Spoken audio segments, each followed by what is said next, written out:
In ancient Egypt, gods ruled every aspect of life, but one stood apart.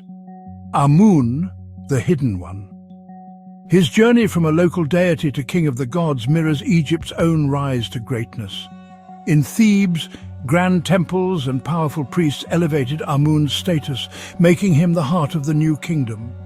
Merging with the sun god Ra, Amun became Amun-Ra, the supreme creator and protector. His story is one of faith, transformation, and enduring mystery. Join us as we uncover the secrets of Amun, the invisible force behind Egypt's golden age. Amun's name means the Hidden One, reflecting his mysterious, unseen power. He began as a god of air and wind, present everywhere yet invisible. Egyptians depicted him as a man with tall plumes holding symbols of life and power. Amun's identity was fluid. He merged with Ra to become Amun-Ra, the universal creator. In Nubia, he appeared with ram's horns, symbolizing fertility and strength. As Amun-Min, he embodied procreative force.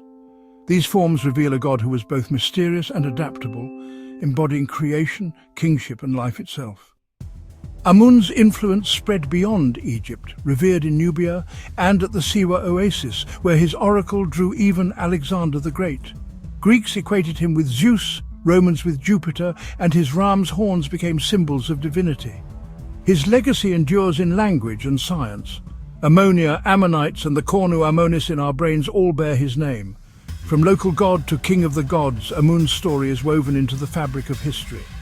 He bridged the seen and unseen, the personal and the universal. We continue to explore his impact, from ancient temples to modern echoes. Amun's origins lie in Hermopolis, as part of the Ogdoad, 8 primordial deities embodying chaos before creation. With Amunet, he represented hiddenness, a latent force within the void. Unlike other gods, Amun's power was subtle, an invisible presence at the dawn of existence. This abstract role set him apart, allowing him to evolve as Egyptian religion changed. While other Ogdoad gods faded, Amun's adaptability fueled his rise. The priests of Thebes later claimed his primordial status, making him a timeless foundational force. From hidden beginnings, Amun's mystery became the seed of his future supremacy. In the Old and Middle Kingdoms, Amun was a minor god, his worship centered in Thebes.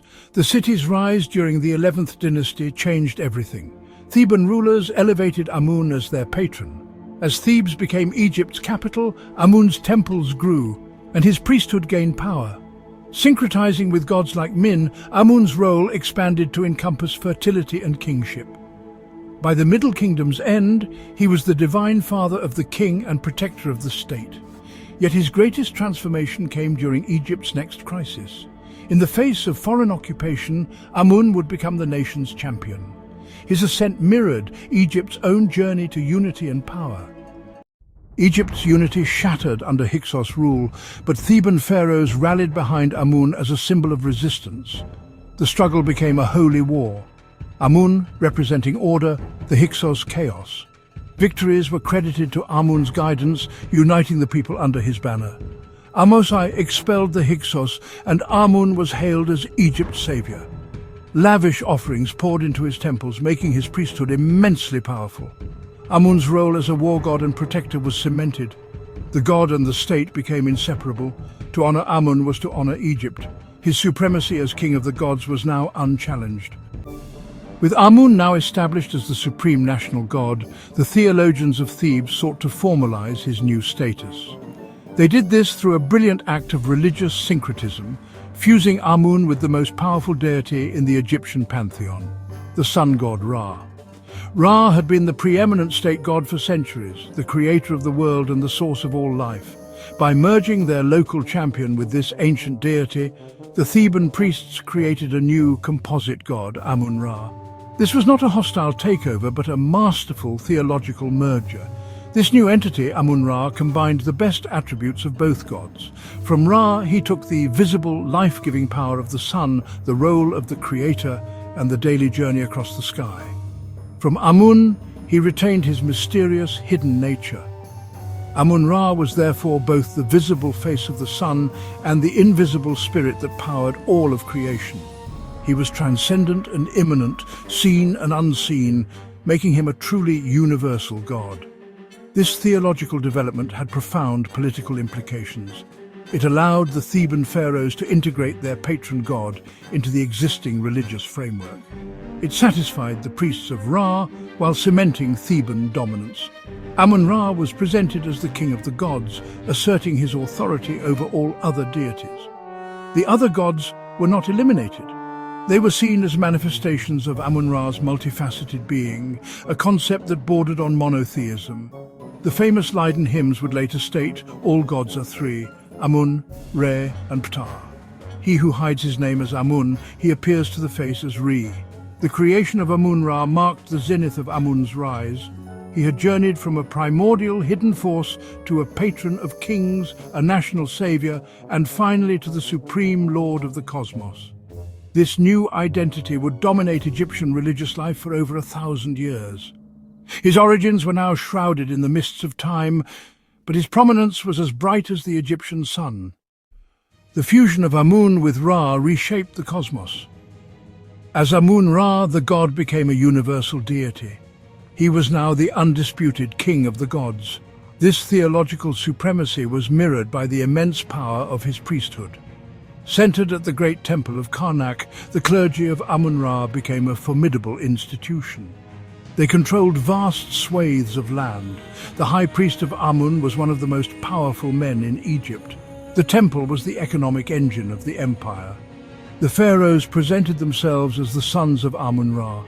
This provided justification for their absolute rule. The bond between the king and Amun-Ra was symbiotic. The cult of Amun-Ra became the official state religion. Grand festivals saw the statue of the god paraded through the streets. While pharaohs celebrated Amun-Ra in grand temples, a different kind of worship took root among the common folk. For artisans, farmers and soldiers, the king of the gods was also becoming a personal protector, a compassionate listener and a source of direct comfort. This shift marked the rise of personal piety. People believed they could have a direct relationship with the most powerful god, bypassing formal rituals. This is seen in artifacts from Deir el-Medina, where artisans inscribed heartfelt prayers to Amun, expressing hopes, fears, and gratitude for his intervention in their daily lives. Amun-Ra's power and hidden nature meant he was accessible to all, a universal god, not just for the elite. This democratization of divine access was revolutionary. Amun, the Lord of the Silent, was believed to hear the prayers of those without a public voice. This offered comfort, suggesting social standing was irrelevant, only devotion mattered. Votive stelae testify to Amun's compassion. One inscription reads, "You are Amun, who comes at the voice of the poor. You come and rescue me."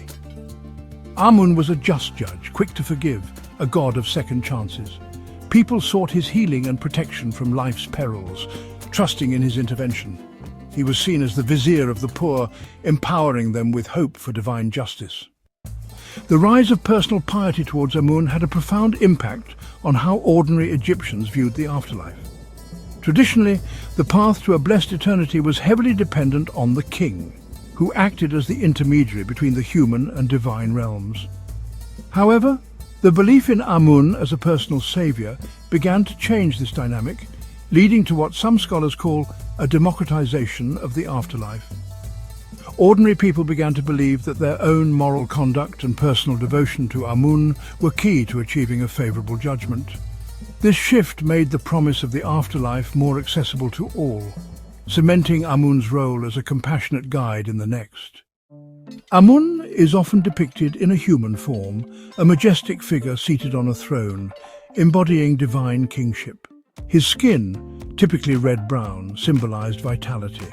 Amun's defining feature is his unique headdress, a cylindrical crown with two tall plumes. These plumes symbolize his connection to the air and wind.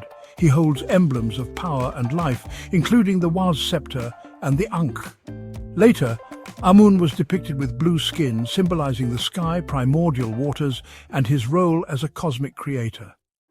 While the plumed human form was Amun's most common depiction in Thebes, another powerful image became strongly associated with him, the ram.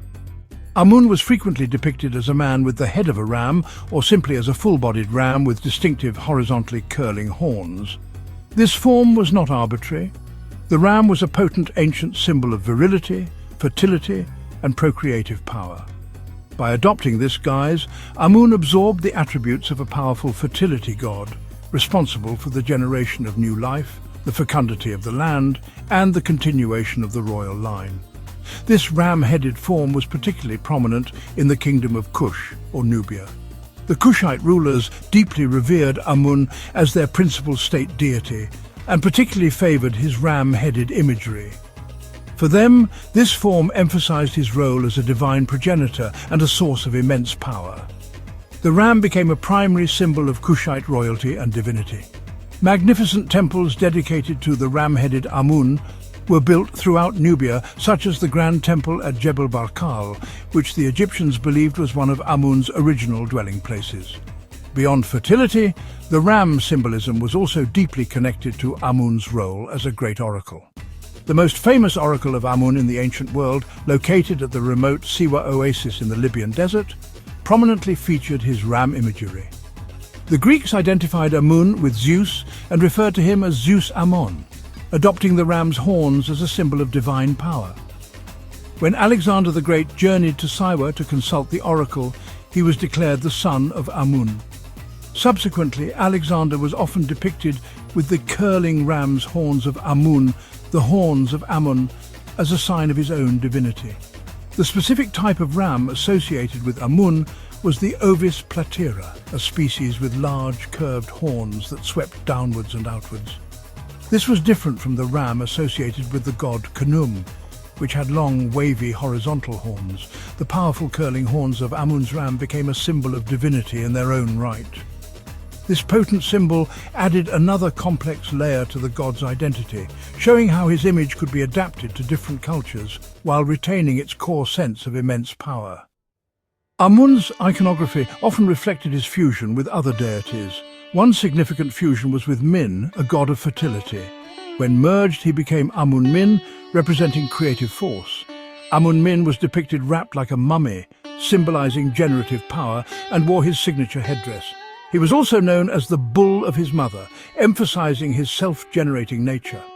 Another symbolic form was the Criosphinx, with a lion's body and a ram's head. These creatures were sacred to Amun, embodying royal power and fertile power. They served as divine guardians, lining processional ways. The avenue of sphinxes created a sacred path for the gods' processions. They were a manifestation of Amun's protective presence. Amun's role as a creator god is central to his divine image, but his origin is unique. Unlike other gods, Amun was self-created, the initial consciousness from the chaos of Nun. He willed himself into existence and shaped everything else. This self-generation placed him above all gods, the uncaused cause of creation. Amun was the life force that sustained the universe, the power behind the sun, the Nile, and the crops. He shaped humanity and gave breath to every creature, the ultimate divine father. As the self-begotten creator, his title, King of the Gods, was a theological necessity, cementing his supreme position. Long before he became King of the Gods, Amun was tied to the wind. His name, the Hidden One, captures the essence of air, ever-present, powerful, yet invisible. This defined Amun's nature as a deity. He was a presence that permeated everything, a divine spirit felt but never fully grasped. As god of air, Amun was linked to life itself.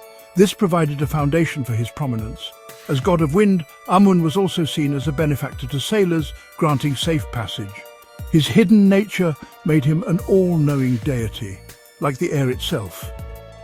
Even as the mighty Amun-Ra, he remained the Hidden One, animating creation. Beyond his titles as creator and king, Amun was a protector, especially for the vulnerable. He was known as the vizier of the poor, championing the common person, offering hope in a rigid society. People believed Amun listened to the distressed, offering justice and aid. This made him a beloved figure, expressed in his title, the Lord of the Silent. For soldiers, he was a mighty war god. This illustrates faith in his protective power, a shield against the world's perils. He was the patron of every Egyptian, upholding Mayat in individual lives. This dual identity, magnificent king and compassionate savior, was the source of his enduring power. One of Amun's most famous and influential functions was that of an oracle, a divine voice that could reveal the future and provide guidance on matters both great and small. While many Egyptian gods had oracles, those of Amun were the most revered, and his pronouncements carried enormous weight. The primary method of consultation involved the god's festival procession. The bark carrying the cult statue of Amun would be carried on the shoulders of priests. Questions would be put to the god, and the statue would indicate a yes or no answer by causing the bearers to move forward or backward, or by tilting the great ship towards a written statement. These oracular consultations were not just for the elite. While the pharaoh would consult Amun on matters of state, such as the appointment of officials or the launching of a military campaign, ordinary citizens could also seek the god's advice. People would ask for guidance on personal matters like property disputes, marriage choices, or questions of guilt or innocence in a local crime. The divine verdict of Amun was considered final and absolute, a direct communication from the king of the gods himself. This function made the temple a central place for justice and decision-making, with Amun serving as the ultimate, incorruptible judge for the entire community. The most renowned oracle of Amun was not in Thebes, but hundreds of miles away at the remote Siwa oasis in the Libyan desert. Its fame spread far beyond the borders of Egypt, attracting pilgrims from across the ancient world, including Greeks and Libyans. The priests of Siwa became famous for their prophetic abilities, and the oracle's pronouncements could shape international politics. The authority of this oracle was so great that it was seen as one of the most reliable divine voices in the known world, a testament to the universal respect that Amun commanded as a god of hidden knowledge and wisdom. The most celebrated consultation at Siwa was by Alexander the Great in 331 BCE. After conquering Egypt, Alexander made the perilous journey across the desert to hear the god's verdict on his own destiny. According to historical accounts, the oracle's high priest greeted Alexander as the son of Amun, thus confirming his divine parentage and his legitimate right to rule Egypt as pharaoh.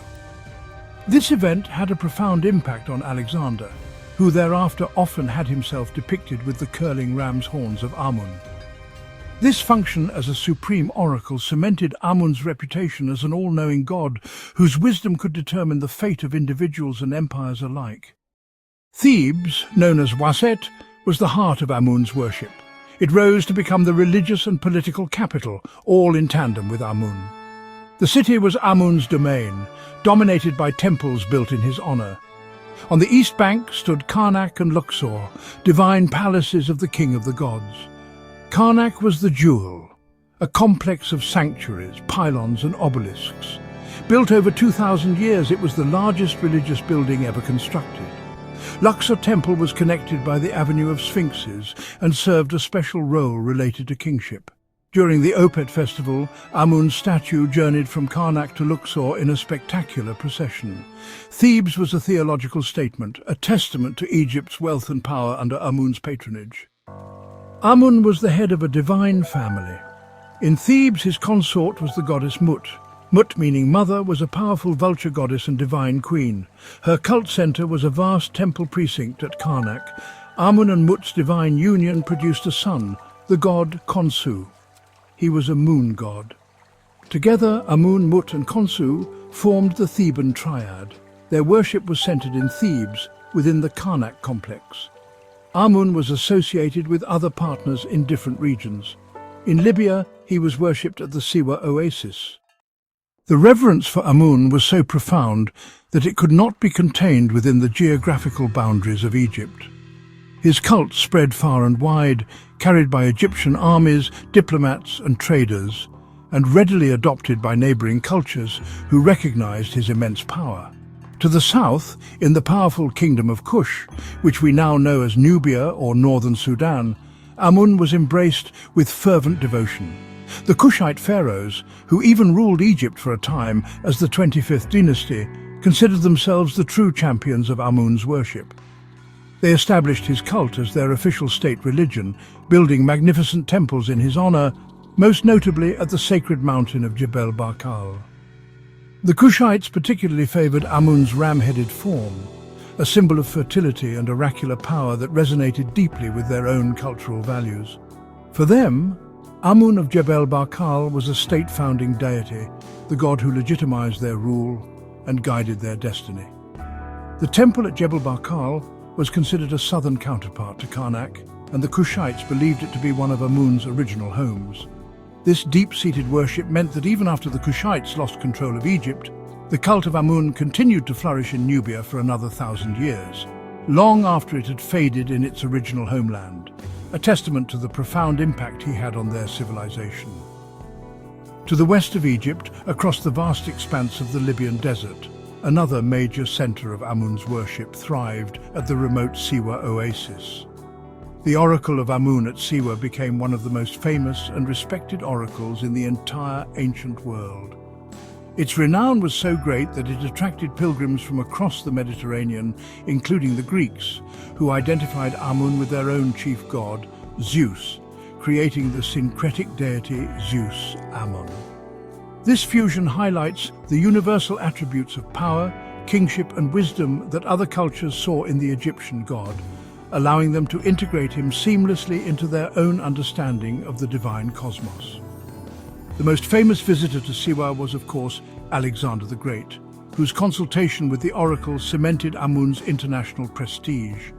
The identification with Zeus and later with the Roman king of the gods, Jupiter, ensured that Amun's influence persisted in the classical world. The horns of Amun became a widespread symbol of divine power, adopted by Hellenistic rulers to bolster their own legitimacy.